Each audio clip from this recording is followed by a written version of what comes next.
Raporo ya OIFAM yashyizwe hanze mbere y'inama igaruka ku bukungu bw'isi Economic Forum yabereye mu Busuwisi yerekana ko umutungo w'abahirwa ku isi hose wazamutseho triliyoni 2 mu mwaka wa 2024, bivuze ko habaye izamuka rya miliyari 5.7 buri munsi.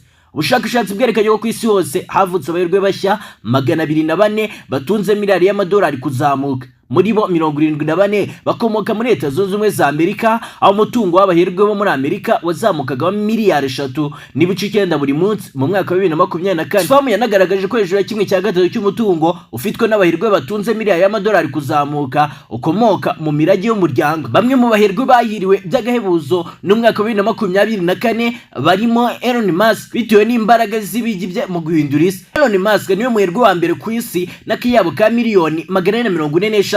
Ni umuherwe ku buryo ari hafi gukuba kabiri umukurikiye ari we Jeff Bezos. Uyu mugabo ukungahaye bingana gutya ku myaka 53, ayo mafaranga atarazwe n'iwabo yayakuye he? Twinjirane mu isi ya Elon Musk yuzuye udushya dutangaje tugira ingaruka zikomeye ku mibereho y'abatuye isi, uhereye ku guhindura isi n'imikorere y'ibinyabiziga binyuze muri Tesla ikora imodoka z'amashanyarazi, ukagera ku ngendo zo mu isanzure hamwe na SpaceX ikora ibyogajuru bikoreshwa inshuro irenze imwe. Imishinga inyuranye y'uyu mugabo ikoreshwa mu nzego zitandukanye kandi iri guhindura ahazaza n'imibereho ya muntu mu isi. Reka nkubwire amafaranga buri kigo Elon Musk afite mu biganza gihagaze ndetse n'ibyo bikora mu ncamake. Yitwa Jay, inarikunda ibitekerezo by'abagore. Tesla ni ikigo gihagaze triliyoni 1.19 by'amadolari y'Amerika. Tesla ni kompanyi ifite intego yo guteza imbere imodoka zikoreshwa n'amashanyarazi no kugabanya ikoreshwa ry'ibikomoka kuri peteroli. Iki kigo cyashinzwe mu mwaka wa 2003 n'abagabo babiri aribo Martin Eberhard na Mike Tappening. Elon Musk wabaye umwe mu bashoramari bagishemo mbere yakigaruye mu mwaka wa 2008 aho yahise akiyobora.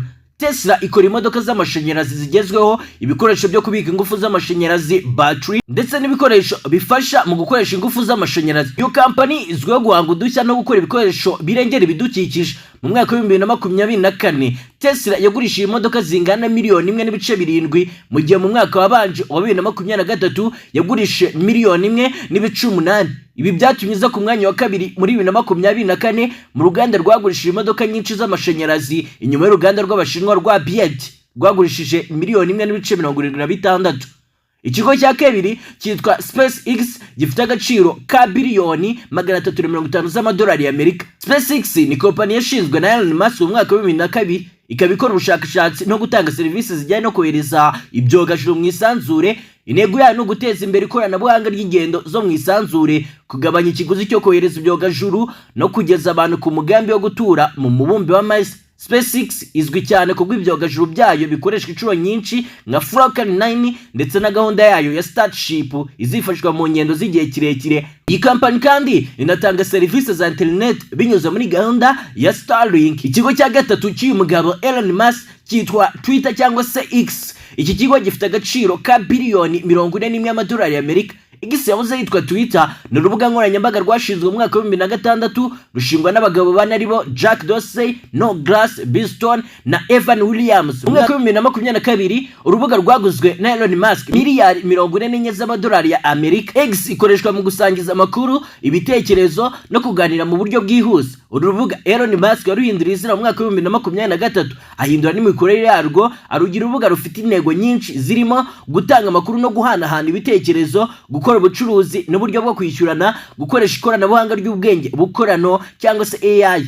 Ikigo cya kane cy'uyu mugabo cyitwa SolarCity gifite agaciro ka biliyoni 8.4 by'amadolari y'Amerika. SolarCity ni company yashinzwe mu mwaka wa 2006 n'abavandimwe babiri aribo Peter na Lenton Ray bafatanyije na Elon Musk nk'umuterankunga wayo wari mukuru. Intego y'amakuru ya SolarCity ni uguteza imbere ikoreshwa ry'ingufu z'izuba mu buryo bwohereza abantu n'ibigo kubona amashanyarazi aturuka ku mirasire y'izuba. Mu mwaka wa 2016 Tesla yayoborwaga na Elon Musk guze company ya SolarCity kugira ngo ihuze ingufu z'izuba n'imodoka z'amashanyarazi ndetse n'ibikoresho byo kubika amashanyarazi nka Tesla Power na Power Pack. Iyi gahunda yari igamije gufasha isi kwihutisha inzira yo gukoresha ingufu zisubiranye.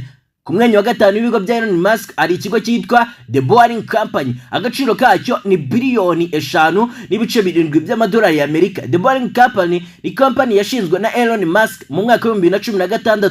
ifite intego yo gukemura ibibazo by'ubucucike mu mihanda binyuze mu gukora inzira z'imodoka n'ibinyabiziga biri munsi y'ubutaka. Imishinga yayo ikomeye irimo loop, sisitemu y'inzira yo munsi y'ubutaka zikoreshwa n'imodoka z'amashanyarazi zifasha kugabanya igihe cyo kugenda mu mijyi. Ndetse umushinga nanone w'iki kigo witwa hyperloop, umushinga wo gukora inzira z'amashanyarazi zifasha kugenda mu muvuduko uhambaye. Undi mushinga ukomeye w'iyi company ni ugutanga ibisubizo mu bijyanye no gukora inzira zihendutse kandi zihuse binyuze munsi y'ubutaka. The Boring Company kandi ikora ibicuruzwa nk'ibikoresho byo gutwika flamethrowers bizwi nka not flamethrowers, ariko ibikorwa byayo byibanda cyane no guhanga udushya mu ngendo zo mu mijyi. Iyi company kandi yaninjiye mu bucuruzi bw'amazu ngendanwa, kubakira inzu ushaka mu ruganda bakaza bakayitereka aho ushaka hose. Ku mwanya wa gatandatu wa kompani zikomeza Elon Musk hari ikigo cyitwa Neuralink. Neuralink ni company yashinzwe na Elon Musk mu mwaka wa 2016, ifite intego yo guhuza ubwenge bw'umuntu n'ikoranabuhanga, yibanda gukora no guteza imbere ibikoresho bya neurotechnology, by'umwihariko ibikoresho byo kwinjiza no gusoma amakuru mu bwonko bw'umuntu. Intego nyamukuru ya Neuralink ni ukuvura indwara z'ubwonko nka Parkinson, Alzheimer n'ubumuga bwo kutagenda, gufasha abafite ubumuga bwo kutavuga cyangwa kudakoresha ingingo, kugenzura ibikoresho bya mudasobwa n'iby'ikoranabuhanga,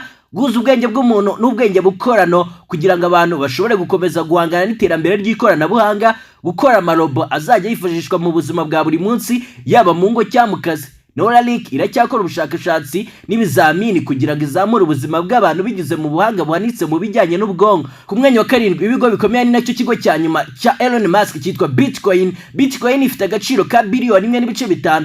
Elon Musk ni umwe mu bashoramari bakomeye b'iri faranga ry'ikoranabuhanga rizwi nka Bitcoin. Mu mwaka wa 2024 ikigo ayobora cyatangaje ikinyamakuru cya BBC ko cyashoye muri Bitcoin biliyoni 1.5 by'amadolari y'abanyamerika binyuze muri Elon Musk. Natsoreje niwe mushinga wa Elon Musk ubona wagize uruhare rukomeye mu guhindura isi. Mbifurije ubuzima buzima, ibyo kurya n'amafaranga. Ni Jay.